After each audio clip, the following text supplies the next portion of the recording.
Ambassador Rix of the Draconid Empire stood frozen in the doorway of the newly constructed Human Galactic Conference Center, his scaled throat flushing a deep crimson. Before him sat what the humans called a standard office chair, its modest proportions an affront to everything his species represented. "This is unacceptable," he rumbled, massive tail twitching in agitation. At 9 feet tall, with armored scales and ceremonial crests, Rix was the epitome of Draconid nobility. The thought of squeezing himself into this diminutive seating arrangement made his ancestral crests ache. Across the room, human ambassador James Harrison watched with barely concealed amusement. He had spent the last 3 months helping design this facility, ensuring it met all galactic diplomatic standards. Well, almost all of them. "Is there a problem, Ambassador?" Harrison asked, purposefully settling into his identical chair with exaggerated comfort. The other alien delegates, the crystalline lumini, the gaseous nebulans, and the insectoid hive mind representatives, watched the exchange with growing interest. "This," Rix gestured at the chair with a clawed hand, "is an insult to the Draconid Empire. We are warriors, conquerors of 1,000 systems. We do not sit in furniture designed for younglings." Harrison maintained his diplomatic smile, though his eyes sparkled with mischief. "The chairs are ergonomically designed for optimal comfort during long negotiations. We humans find them quite suitable." "Optimal comfort?" Rix's throat scales flared. "Your species is barely 2 centuries into space travel. The Draconid Empire has dominated the galaxy for millennia. We will not be dictated to about seating arrangements by newcomers." The Nebulan delegate, Ambassador Mist, pulsed with barely contained amusement. Their gaseous form rippling in what Harrison had learned was their version of laughter. The Lumini representative's crystalline surface reflected rainbow patterns that indicated growing entertainment.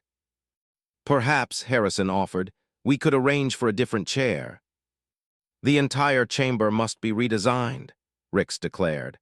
"This is clearly a calculated slight against Draconid dignity. Our intelligence suggested humans were craftier than they appeared, and now we see the truth. You seek to undermine our authority through furniture." Harrison fought the urge to laugh. Leave it to the Draconids to turn office furniture into an intergalactic incident. "Ambassador Rix, I assure you no slight was intended. These are simply standard human chairs, the same ones we use in our own facilities." "Then your entire species lacks proper respect for authority and position." Rix's tail lashed out, narrowly missing a decorative plant. "This must be addressed by the full Galactic Council. I demand an emergency session." As Rix stormed out, his ceremonial armor clanking, Harrison caught the eye of the hive mind representative, whose compound eyes twinkled with thousands of points of light, their species equivalent of rolling their eyes. "Well," Harrison said to the remaining delegates, "I suppose we should prepare for an interesting council session. Anyone care for coffee while we wait? I promise the cups aren't designed to insult anyone's cultural heritage." The chamber filled with various forms of alien laughter, but Harrison knew this was just the beginning. The Draconids never backed down from a challenge, even one as absurd as this. Somehow, a simple chair had just become the catalyst for what might be the most unusual diplomatic crisis in human history. As he sipped his coffee, Harrison couldn't help but wonder, how had humanity managed to spark an intergalactic incident with office furniture? Then again, perhaps that was exactly the kind of thing humans did best, finding extraordinary drama in the most ordinary of things. The real question was, how would they sit this one out? The emergency session of the Galactic Council convened within hours, and James Harrison found himself facing a chamber full of agitated aliens. The massive circular hall, designed to accommodate species of all sizes and compositions, hummed with tension and whispered discussions. Ambassador Rix had not come alone. The entire Draconid diplomatic corps stood behind him, their ceremonial armor gleaming under the chamber's lights, creating an intimidating wall of scaled muscle and ancient pride. But Harrison noticed something interesting. Several younger Draconids were shooting curious glances at the human seats, their tails swaying with what looked suspiciously like interest rather than anger. The Draconid Empire calls this council to address a deliberate attempt to undermine our authority, Rix announced, his voice echoing through the chamber. The humans have installed these miniature torture devices they call chairs in a clear effort to diminish our stature. Harrison stood, straightening his diplomatic uniform. If I may address the council, the Lumini chair being, Prism of Truth, chimed their approval, sending sparkles of light across the chamber. Distinguished delegates, Harrison began, I find it fascinating that we're having an emergency session about furniture when there are trade disputes, boundary questions, and scientific collaborations awaiting our attention. But since we're here, let's talk about chairs. He activated the chamber's holographic display, showing various species and their seating arrangements throughout history. Humanity has spent centuries perfecting the art of sitting comfortably for long periods. Our chairs aren't designed to insult. They're designed to prevent back pain during 12-hour negotiation sessions. The Nebulan delegation rippled in agreement, their gaseous forms swirling with approval. Ambassador Mist spoke up, their voice a whispered breeze. We have observed humans in their natural habitats. They possess remarkable endurance for remaining stationary. Perhaps there is wisdom in their design choices. Rix's scales flushed darker. The Nebulan wouldn't understand, they float. This is about dignity, about respect for ancient traditions. Ancient traditions of uncomfortable seating. Harrison couldn't help himself. The chamber erupted in various forms of alien laughter, from crystalline chimes to subsonic rumbles. But then something unexpected happened. A young Draconid diplomat stepped forward, her scales shimmering with nervous energy. Ambassador Rix, if I may speak? The chamber fell silent. Junior diplomats rarely addressed their superiors in public. Diplomat Vex, Rix growled. This is highly irregular. As is an emergency session about chairs, she countered, her tail curling with determination. I've studied human furniture design. Their chairs incorporate principles of weight distribution that could benefit our species, especially during long-range space flights where our traditional standing poses strain our back ridges. Harrison watched with growing interest as murmurs spread through the Draconid delegation. He hadn't expected an ally from within their ranks, especially not such a practical-minded one. You would have us abandon centuries of tradition, Rix demanded, but Harrison noticed his tone carried more uncertainty than anger now. I would have us adapt, Vex replied. The humans managed to spread across their solar system in less than a century because they're willing to change when change makes sense. Maybe it's time we learned from that. The chamber erupted in discussion. Harrison watched as various species began taking sides, not just about chairs anymore, but about tradition versus innovation, pride versus practicality. The hive mind representatives were particularly animated, their compound eyes flashing in complex patterns as they processed the implications. Perhaps, Prism of Truth chimed in, their crystalline form refracting light in thoughtful patterns. We could view this as an opportunity rather than an insult. The humans have demonstrated remarkable ability to adapt their environment to their needs. Instead of dismissing their solutions, we could learn from them. Harrison noticed Rix's posture changing slightly, his tail's agitated lashing slowing to a thoughtful swaying. The ambassador was proud, but he wasn't stupid. The political winds were shifting, and he could feel it. The Draconid Empire, Rix announced carefully, has maintained its position in the galaxy precisely because we know when to stand firm and when to adapt. Perhaps we have been hasty in our judgment. Harrison stepped forward. Ambassador, I propose a compromise. Let us work together, Draconid engineers and human designers, to create seating that honors your traditions while incorporating our ergonomic knowledge. We could revolutionize multi-species furniture design. As the chamber buzzed with approval, Harrison caught Diplomat Vex's eye. She flicked her tail, and what he'd learned was the Draconid equivalent of a wink. Sometimes, he reflected, the biggest diplomatic breakthroughs came from the smallest things, even something as simple as a chair. What began as a diplomatic crisis over chairs had morphed into the galaxy's most talked-about furniture design competition. The Grand Exhibition Hall of the Galactic Council headquarters had been transformed into a showcase of experimental seating, with teams of human and draconid engineers working side by side in an unprecedented collaboration. Harrison walked through the exhibition, marveling at the creative solutions before him. Some designs were clearly more successful than others. He winced at the memory of yesterday's anti-gravity chair malfunction that had sent a draconid test subject floating toward the ceiling, trying to maintain dignity while slowly rotating. Fascinating, isn't it? Diplomat Vex appeared beside him, her scales gleaming with excitement. Look at this one. It uses memory metals that respond to different body temperatures and shapes. The chair she pointed to was a masterpiece of engineering, shifting and flowing like liquid metal. A draconid engineer was explaining its features to an enthralled audience of various species, his tail swishing with pride. "Your support changed everything," Harrison said. "Without you speaking up, we might still be arguing about tradition versus progress." Vex's throat scales flushed slightly. "Sometimes the youngest voices need to be the loudest. Besides, my back ridges are thanking me already. These new designs are remarkably comfortable." Their conversation was interrupted by Ambassador Rix's arrival. The senior diplomat had undergone a remarkable transformation over the past weeks.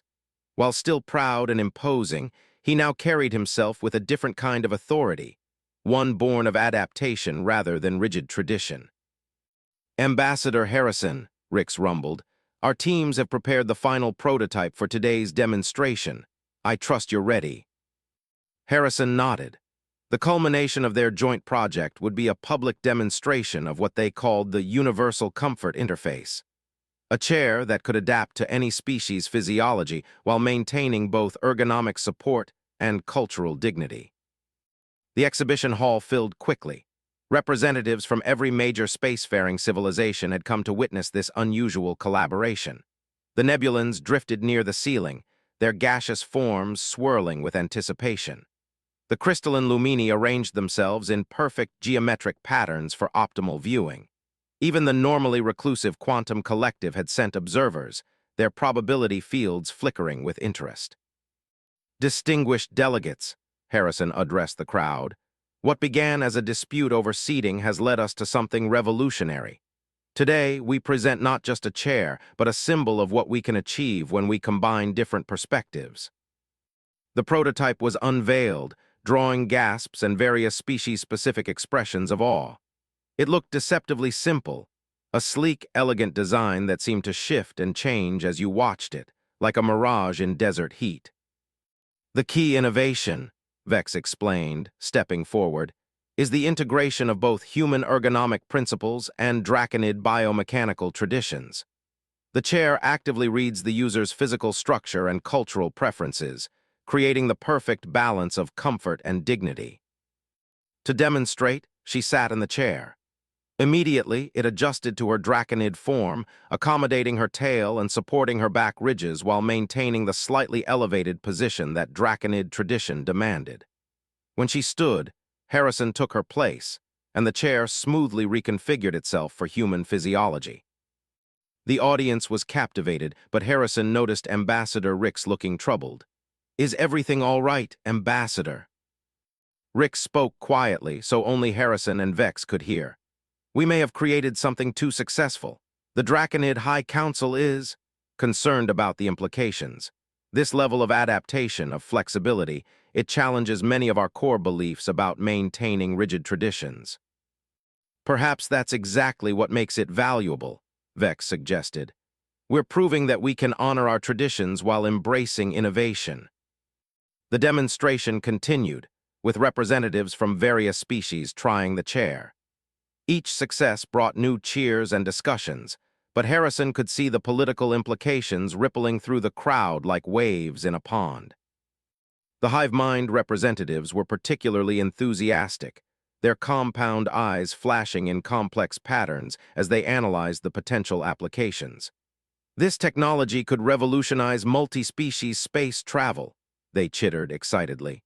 "Imagine long-range ships with adaptable interiors."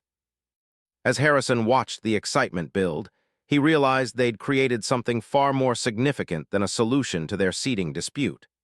They demonstrated that the most rigid traditions could bend without breaking, that comfort didn't have to come at the cost of dignity, and that sometimes the biggest innovations came from the smallest conflicts.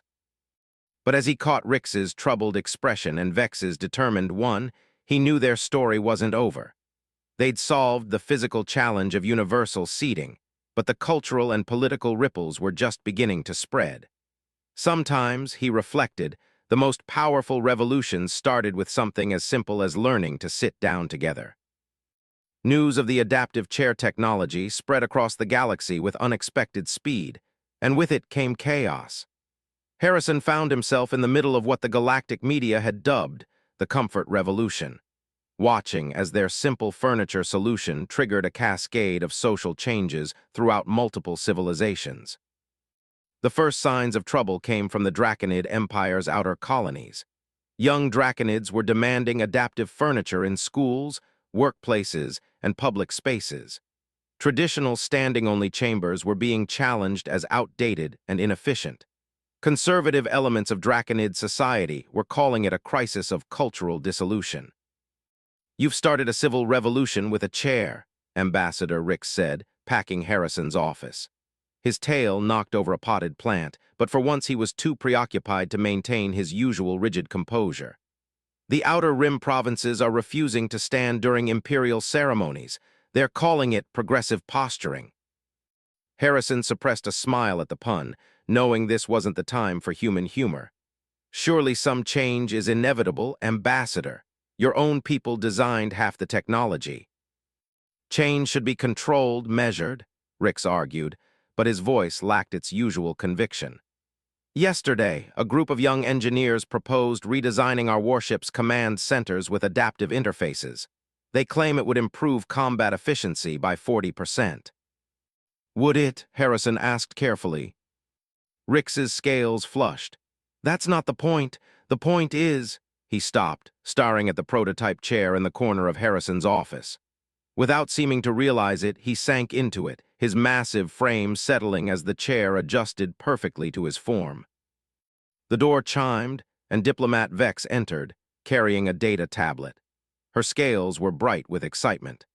"The Quantum Collective has just announced their analysis of the adaptive technology's potential applications.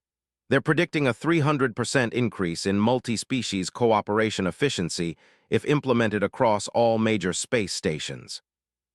"Efficiency isn't everything," Rix grumbled, then seemed to realize he was comfortably seated in the very technology he was protesting. He stood abruptly, his tail twitching. "No," Harrison agreed, "but comfort makes cooperation easier. The Nebulans have already reported a 50% increase in joint research project participation since installing adaptive interfaces in their laboratories."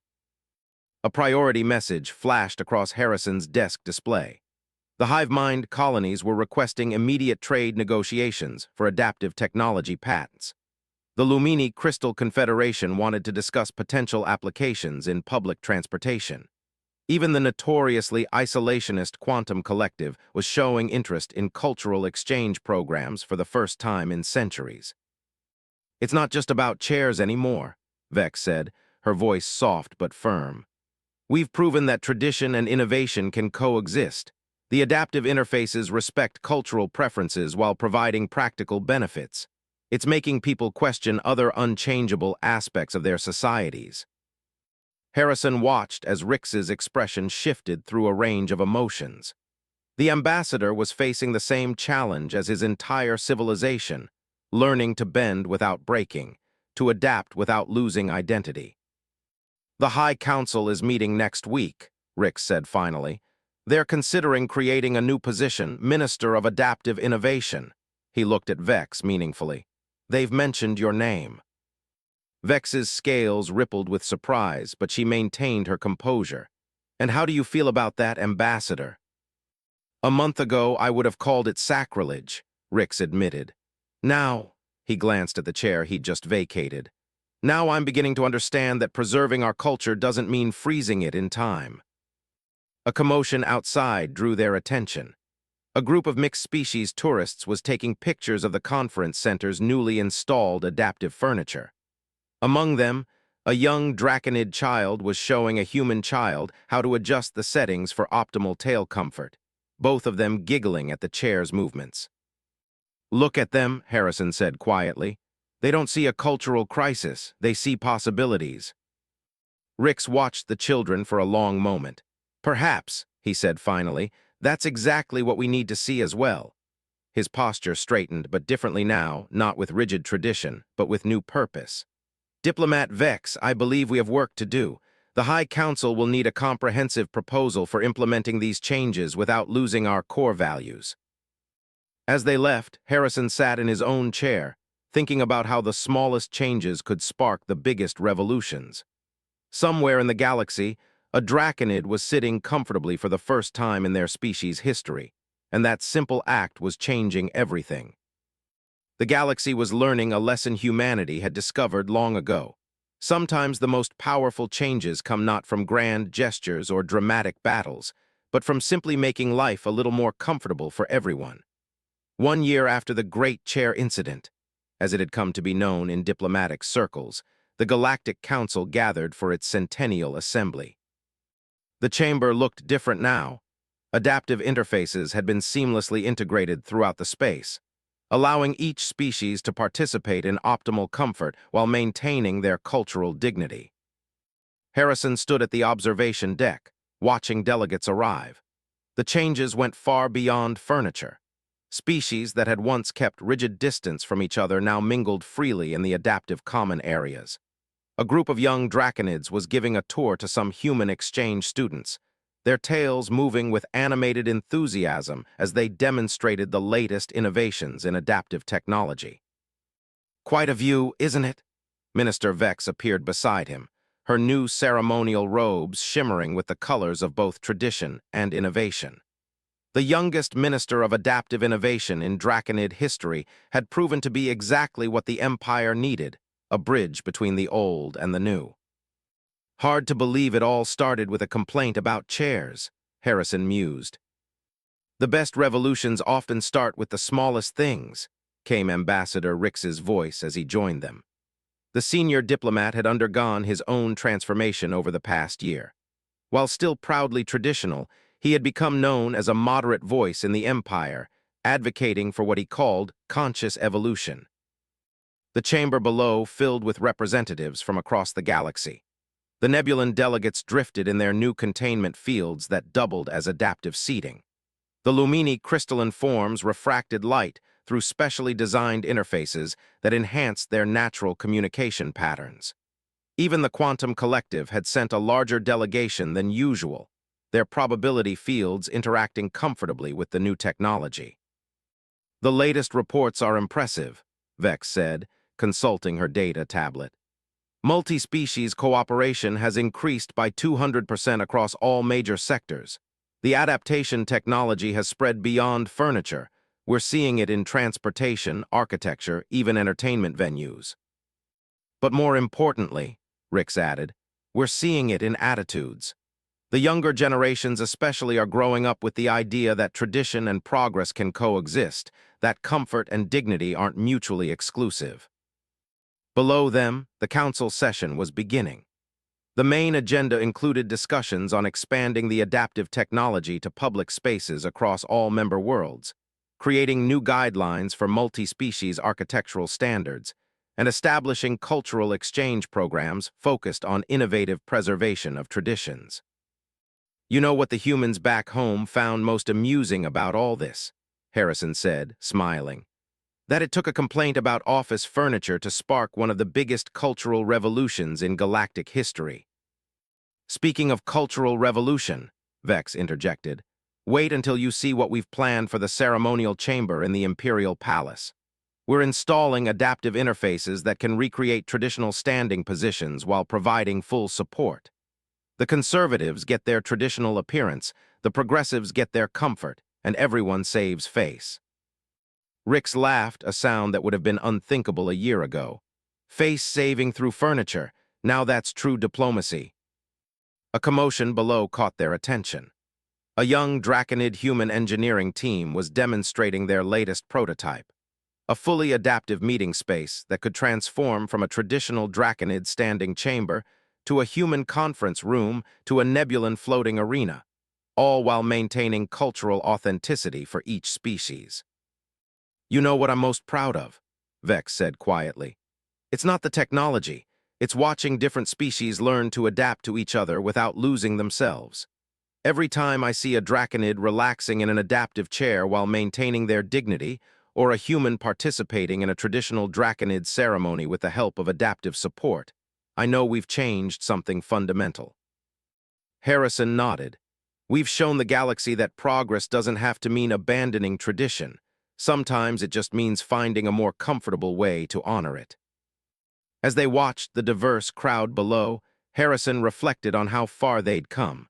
What had started as a diplomatic crisis over seating had evolved into a movement that was reshaping galactic society. Species that had once stood rigid in their differences were learning to adapt while staying true to their core values. The galaxy was changing, one comfortable seat at a time. And somehow that seemed exactly right. After all, Harrison thought, sometimes the best way to face the FUT